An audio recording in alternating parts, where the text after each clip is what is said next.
Hi friends, నేను సంతోష్ కుమార్. ఈ video AP 10th class new NCERT mathematics text book నుండి 7th chapter coordinate geometry నుండి 11th video. ఈ వీడియోగా మనము ఎక్సైజ్ 7.2 నుండి first problem and second problem అయితే కంప్లీట్ చేసుకుందామండి.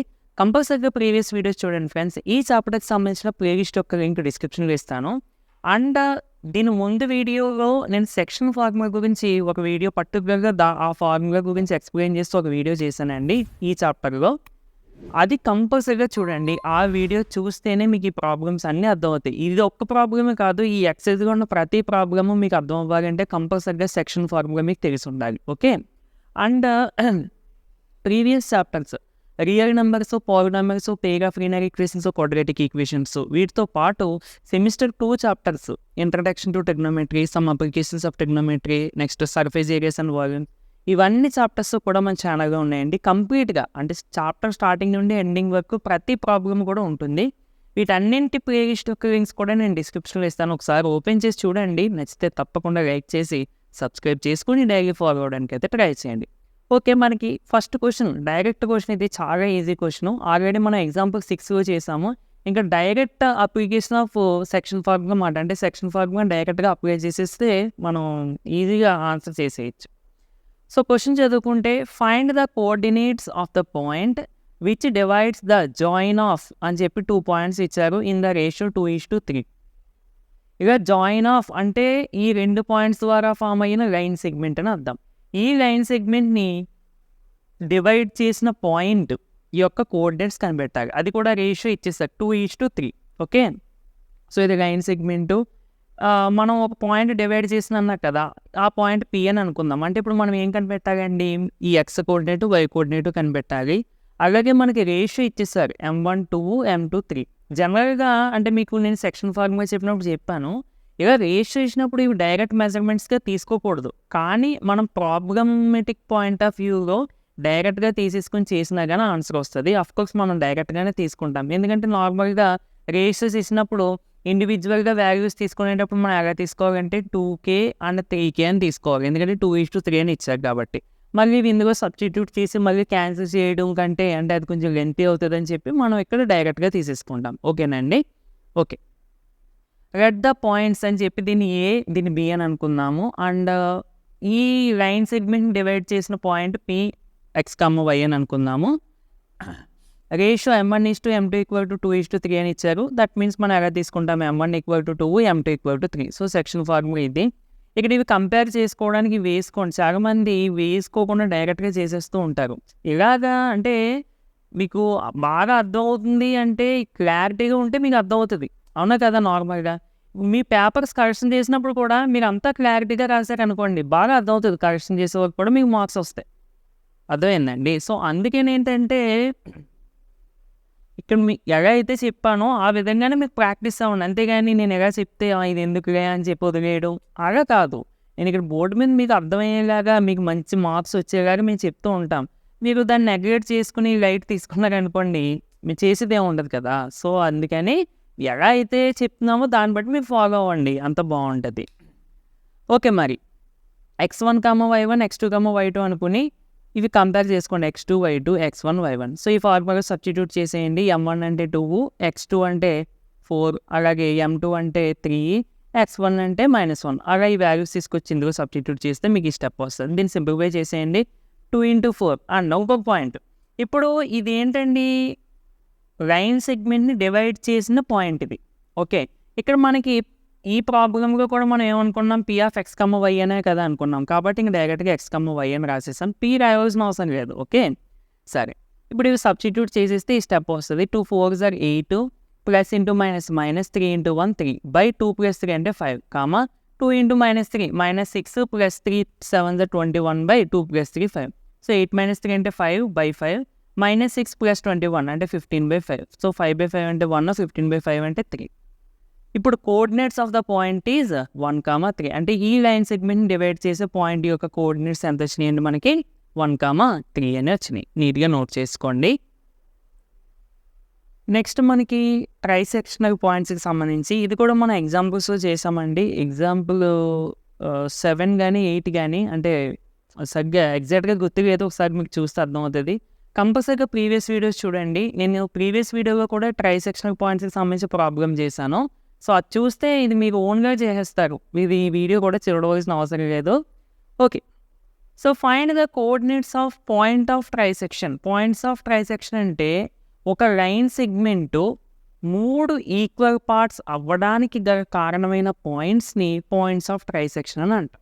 అంటే ఇప్పుడు నార్మల్‌గా మనం ఒక లైన్ సెగ్మెంట్ తీసుకున్నాం అనుకోండి. సో, ఇది కదా!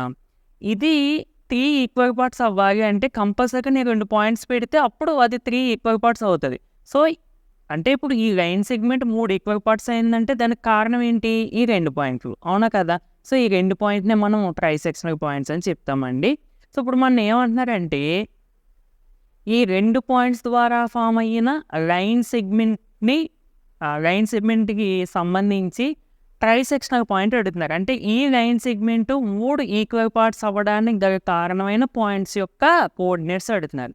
సో, ఇక్కడ నేను ఈ పాయింట్స్ పెట్టుకున్నానండి. PQ అని పెట్టుకున్నాను. అంటే ఈ 2 ట్రైసెక్షనల్ పాయింట్స్ అని. సో, ఇప్పుడు మన గోల్ ఏంటి? ఈ రెండిటి యొక్క కోఆర్డినేట్స్ ఫైండ్ అవుట్ చేయాలి. ఓకే. సో, ఒకసారి చూడండి. గివెన్ పాయింట్స్ అని చెప్పి AB రాసుకున్నాము. నెక్స్ట్ లెట్ అనే వర్డ్ మనం ఎప్పుడు యూజ్ చేస్తాము అంటే మనం ఓన్గా అనుకున్నప్పుడు. ఇక్కడ ట్రైసెక్షనల్ పాయింట్స్ PQ అని చెప్పి మనం అనుకున్నాం కాబట్టి క్వశ్చన్ ఏమి ఇవ్వలేదు. మనం అనుకున్నాం కాబట్టి లెట్ అనేది యూజ్ చేస్తున్నాం. ఓకేనా? Let P and Q are the points of trisection. Okay. ఇది చాలా ఇంపార్టెంట్ అండి. 3 ఈక్వల్ పార్ట్స్ అవుతుంది. ఎప్పుడు అంటే ట్రైసెక్షనల్ పాయింట్స్ అనే కాన్సెప్ట్ వచ్చినప్పుడు లైన్ సెగ్మెంట్ 3 ఈక్వల్ పార్ట్స్ అవుతుంది అనేది గుర్తుపెట్టుకోండి. ట్రైసెక్షన్ అంటే 3, ట్రై అంటే 3 అని. సో, 3 ఈక్వల్ పార్ట్స్ అనేది గుర్తుపెట్టుకోండి. అంటే AP equal to PQ equal to QB. ఈ లెంత్ ఎంతైతే ఉంటుందో ఇది అంతే ఉంటుంది, ఇది అంతే ఉంటుంది. సో, ఇది మనకి అర్థం అవ్వడం కోసం ఇది ఫర్ సపోజ్ 1 సెంటీమీటర్ అనుకోండి. ఇది 1 సెంటీమీటర్, ఇది 1 సెంటీమీటర్. ఫర్ సపోజ్ ఇది 2 సెంటీమీటర్స్ అనుకోండి. ఇది 2 సెంటీమీటర్స్, ఇది 2 సెంటీమీటర్స్ అలా అన్నమాట. ఓకే. సో, అదే ఇక్కడ నేను రాశాను. AP equal to PQ equal to QB అని రాస్తాం. ఓకే. ఇక్కడ చాలా ఇంపార్టెంట్ పాయింట్ ఏంటంటే Q అనే పాయింట్ లేదని అనుకోండి. ఓకే. Q అనే పాయింట్ లేదని అనుకుంటే ఇది 1 పార్ట్. Q అనే పాయింట్ తీసేస్తే ఇది మొత్తం ఎన్ని పార్ట్స్ అవుతుందండి? ఇది 1 పార్ట్, ఇది 1 పార్ట్. అంటే మొత్తం ఎన్ని పార్ట్స్ అవుతుంది? 2 పార్ట్స్ అవుతుంది. ఓకే. ఇప్పుడు ఈ రెండిటికి రేషియో ఫైండ్ అవుట్ చేస్తే అంటే 1:2 కదా! సరే. ఇప్పుడు ఇంకొక ఎగ్జాంపుల్ తీసుకుందాం. ఇది 4 సెంటీమీటర్స్ అని అనుకుందామండి ఈ పార్ట్. ఇప్పుడు మొత్తం ఎంత అవుతుంది? 4 + 4 ఎంత అవుతుంది? 8 సెంటీమీటర్స్. ఇప్పుడు రెండిటికి రేషియో కట్టండి. 4:8 అంటే 4/8 అంటే 1/2 అంటే 1:2. అర్థమైందండి? అంటే మీకు మెజర్మెంట్స్ ఏది తీసుకున్నా కానీ మనకి రేషియో ఆ రెండింటికి రేషియో కట్టినప్పుడు 1:2 అనే వస్తుంది. ఓకేనా? అందుకని ఇక్కడ ఇది 1 పార్ట్ అయితే ఇది 2 పార్ట్స్ అవుతుంది అని చెప్తున్నాను. ఇది ఒక వంతు అయితే ఇది 2 వంతులు అవుతుంది అని చెప్తున్నాను. ఓకే. సరే. ఇక్కడ అదే రాస్తున్నానండి. చూడండి clearly P divides AB in the ratio 1:2. So, diagram నేను కింద వేసాను చూడండి. అంటే మీకు Q లేదు అనుకుంటే అప్పుడు మీకు అర్థం అవుతుంది. Okay. P divides AB in the ratio 1:2. So, ఇది M1, ఇది M2. మళ్ళీ సేమ్ సెక్షన్ ఫార్ములా యూజ్ చేసేస్తామండి. ఇది X1, Y1 అనుకుంటాం. ఇది X2, Y2 అనుకుంటాము. ఈ P యొక్క పాయింట్స్ కనిపెట్టేస్తాం. దేని ద్వారా? సెక్షన్ ఫార్ములా యూజ్ చేసి. ఫార్ములా వేసేయండి. ఈ వాల్యూస్ ఇందులో సబ్స్టిట్యూట్ చేసుకోండి. సింప్లిఫై చేస్తే మీకు ఈ ఆన్సర్ వస్తుంది. అంటే నేను ఎవ్రీ స్టెప్ మీకు అర్థమయ్యేలా వేసాను. అందుకని మీరు ఒకసారి స్టెప్ టు స్టెప్ చూస్తే అర్థమైపోద్ది. ఓకేనండి? సరే. మనకి కోఆర్డినేట్స్ అంటే P యొక్క కోఆర్డినేట్స్ వచ్చేసినాయి. ఇక మనం ఏం ఫైండ్ అవుట్ చేయాలి? Q అనేది ఫైండ్ అవుట్ చేయాలి. ఇక్కడ ఇదే సెక్షన్ ఫార్ములా యూజ్ చేసి Q యొక్క కోఆర్డినేట్స్ కూడా ఫైండ్ అవుట్ చేయొచ్చు. ఎందుకంటే P అనే పాయింట్ లేదని అనుకోండి. ఓకే. అప్పుడు ఏమవుతుందండి? Q divides AB in the ratio 2:1. Ratio మారుతుంది అంతే. ఓకేనా? బట్ దానికన్నా ఈజీ మెథడ్ ఏంటంటే మిడ్ పాయింట్ యూజ్ చేసి చేసేయచ్చు. ఇప్పుడు ఏ లేదని అనుకోండి. Q అనేది దీనికి మిడ్ పాయింట్ అవుతుందా? అవదా? అవుతుంది. ఎలా చెప్తాము అంటే Q అనేది P నుండి ఎంత దూరంలో ఉంటుందో B నుండి కూడా అంతే దూరంలో ఉంటుంది. అదేంటి? రెండిటికి సమానమైన దూరంలో ఉంటుందని నువ్వేగా చెప్తావు. అంటే మనం ఫస్ట్లో చెప్పుకున్నాం చూడండి. AP equal to PQ equal to QB అని. అంటే ఇది ఎంతైతే ఉంటుంది ఇది కూడా అంతే ఉంటుంది. అంటే దీని నుంచి ఎంత దూరంలో ఉందో దీని నుంచి కూడా అంతే దూరంలో ఉంది. అంటే అలా ఉండాలి అంటే కంపల్సరీగా దిస్ ఈజ్ మిడ్ పాయింట్ అవ్వాలి. సో, ఇక్కడ నేను అదే రాశాను. Clearly Q is the mid point of P and B. P coordinates మనకి ఎలాగ ఉన్నాయి కదండి, బీ కోఆర్డినేట్స్ ఇవి. సో దీన్ని x1, y1 అనుకోండి, దీన్ని x2, y2 అనుకోండి. ఇక్కడ క్యూని కూడా x, y అని అనుకోండి. అంటే వీటికి ఎలాగ మనకి కోఆర్డినేట్స్ వచ్చేస్తాయి కదా, చివరిలో మనం రాసుకుందాం.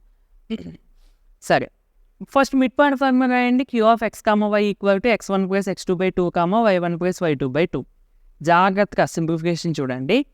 x1 అంటే 2 ప్లస్ x2 అంటే -2, 2 ప్లస్ ఆఫ్ -2/2, y1 అంటే -5/3 ప్లస్ y2 అంటే -3/2.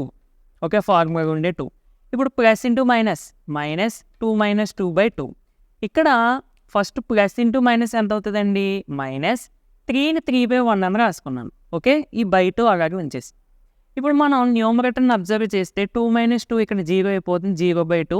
ఇది ఫ్రాక్షన్స్ చేస్తాం కదండి, అలా చేసేస్తే -5 × 1 -5 -3 × 3 9/3 × 1 3. సరిపోయిందా?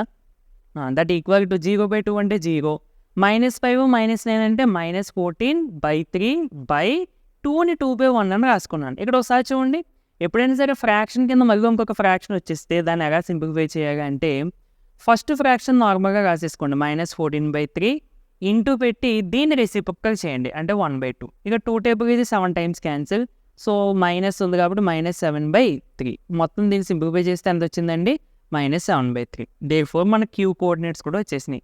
ఇక్కడ మీరు ఏం రాస్తారంటే లాస్ట్లో coordinates of trisectional points are అని చెప్పి ఈ పాయింట్ కామా పెట్టి ఈ పాయింట్ రాసేయండి. ఓకేనండి, సో ఇది మీకు 8 మార్క్స్కి అడిగే ఛాన్స్ ఉన్నది, ఎందుకంటే ఇది లెంతీ ప్రాబ్లము. ఫస్ట్ ఇది నోట్ చేసుకోండి, పక్కన డయాగ్రాము, దీని కింద ఇది నోట్ చేసుకోండి. ఓకేనండి, ఇది ఫ్రెండ్స్, వీడియో నచ్చితే తప్పకుండా లైక్ చేయండి. ఇలాంటి మరిన్ని వీడియోస్ కోసం మన ఛానల్ని సబ్స్క్రైబ్ చేసుకుని డైలీ ఫాలో అవ్వడానికి అయితే ట్రై చేయండి. నెక్స్ట్ వీడియోలో మళ్ళీ కలుద్దామండి. Thank you for watching.